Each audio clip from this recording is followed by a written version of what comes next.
बुद्ध पौर्णिमेला वन्यजीव गणना केली जाणार असल्याची वन विभागाची माहिती।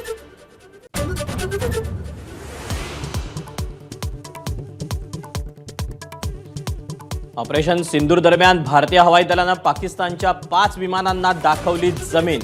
2 J-17, 2 मिराज आणि 1 अवॅक्स विमानाचा समावेश।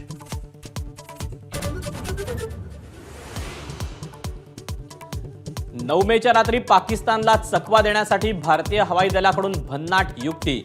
डमी विमानं पाठवून जाणून घेतलं पाकिस्तानच्या हवाई संरक्षण दलाचं लोकेशन।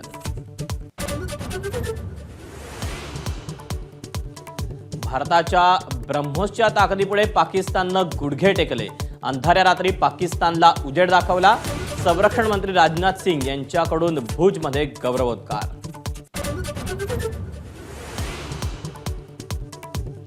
शांततेच्या चर्चेचं निमित्त करून पुन्हा पाकिस्ताननं अडवला काश्मीरचा राग, तर चर्चा फक्त पाकव्याप्त काश्मीरवरच, भारत भूमिकेवर ठाम।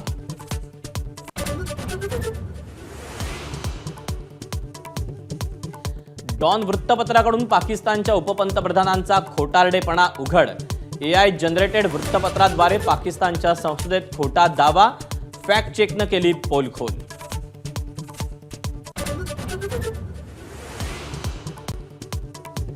पाकला पाठिंबा देणाऱ्या तुर्कस्तानची भारताकडून कोंडी सुरू। तुर्कीच्या विमान कंपन्यांसोबतची भागीदारी तोडण्याबाबत हालचाली।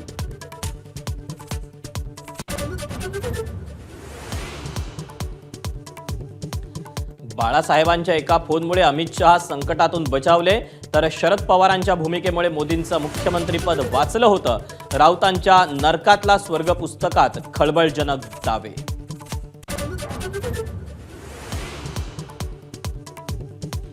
कथा, कादंबरी आणि बालसाहित्य वाचायचं माझं वय नाही। राऊतांच्या नरकातला स्वर्ग पुस्तकावर मुख्यमंत्री फडणवीसांचा उपहासात्मक टोला।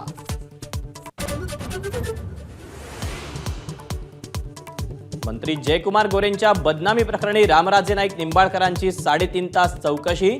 गोरेंना बदनाम करणाऱ्या महिलेशी रामराजेंचा संवाद झाल्याचं उघड।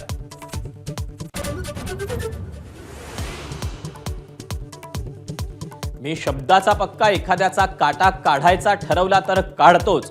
उपमुख्यमंत्री अजित पवारांचा इशारा, एखाद्याला पाडायचा तर पाडतोच। कारखान्याच्या सभेत सज्जड दम।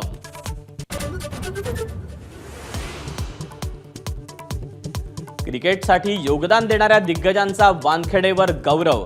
शरद पवार, अजित वाडेकर, रोहित शर्माच्या नावानं स्टँडचं नामकरण, तर MCAचे